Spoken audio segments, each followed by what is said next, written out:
हिम्मत कैसे भइल हमारा दरवाजे तक आवे के? अरे बाबूजी, ये बबलू हम बुलौले बानी रउआ से मिले खातिर।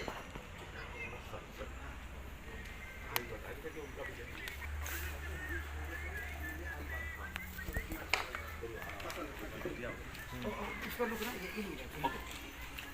ये लुक दे दो नहीं नहीं ठीक सर।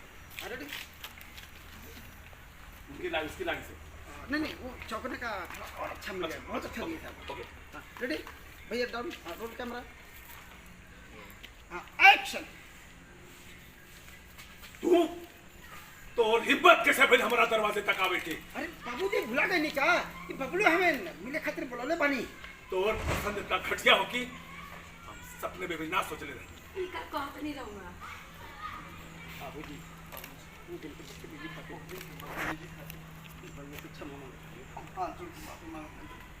तू बदतमीजी ना पर दिमाग में बाड़े और जितना जल्दी हो सके अपने आवारा टीम के लेके जल्दी से हमारा घर से दफा हो जाओ।